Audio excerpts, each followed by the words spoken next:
Alcatraz, just the name sent shivers down your spine. An island fortress, shrouded in mist and legend.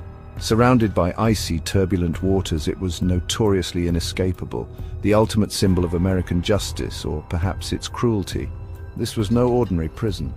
It was a place designed to break spirits and crush dreams.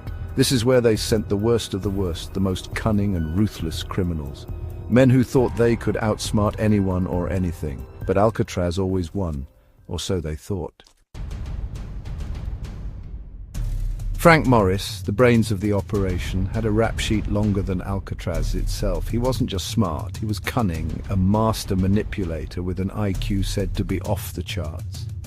Then there were the Anglin brothers, John and Clarence, rough around the edges but fiercely loyal, especially to each other. They were experts in their own right, skilled in mechanics and with nerves of steel. Together, they formed an unlikely alliance, a brotherhood forged in the fires of Alcatraz, united by a common goal: freedom. Life on Alcatraz was designed to be brutal. Every day was a monotonous routine of hard labor, silence, and the ever-present knowledge that escape was impossible. The guards were as tough as the bars that held them, watchful eyes that missed nothing, or so they thought. But where there's a will, there's a way, even in a place like Alcatraz. And these men, they had an abundance of will. The plan was audacious, some might even say crazy, but these men, they thrived on crazy. They started with nothing more than spoons, pilfered from the mess hall, and a whole lot of ingenuity. Their cell became their workshop, a place where whispers of freedom were etched into the very walls. Night after night, they chipped away at the concrete around the ventilation grills, patiently carving their way towards hope. They weren't just tunneling out, they were building a new life, piece by painstaking piece.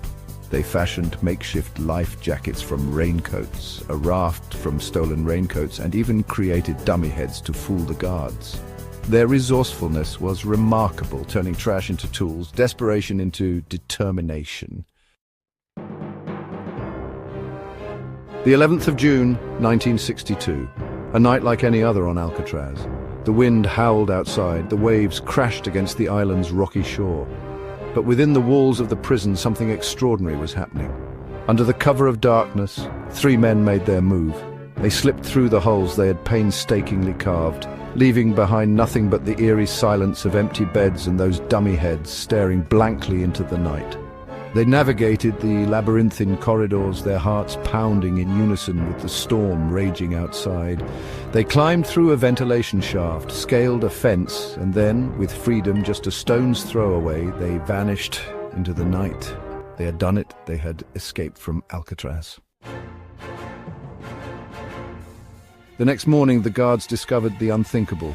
Empty beds, fake heads staring blankly back at them. The escape was a slap in the face to Alcatraz, to the very notion that it was inescapable. The FBI launched a massive manhunt determined to track down the escapees. The investigation was intense, a race against time and the elements. They found the raft, damaged but afloat, and a waterproof bag containing John Anglin's personal belongings. The evidence was tantalizing, but the men themselves remained elusive. Did they drown in the treacherous currents? Did they make it to shore, disappearing into the annals of history? The mystery endured, fueled by rumor, speculation, and the occasional sighting. Some say they saw them in Brazil, living out their days under assumed identities. Others swear they perished that night, their escape thwarted by the unforgiving waters.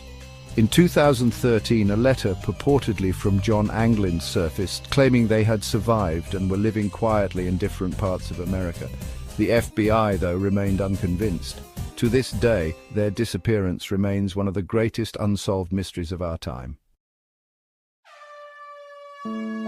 Alcatraz may have closed its doors as a prison in 1963, but the legend of the escape lived on.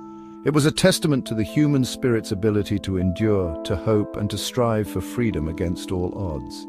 Did they make it? The answer, like the island itself, remains shrouded in mist, a mystery for the ages. But one thing is for sure, their story, their audacity, continues to capture the imagination, a reminder that even in the most hopeless of situations, the dream of freedom can never be truly extinguished.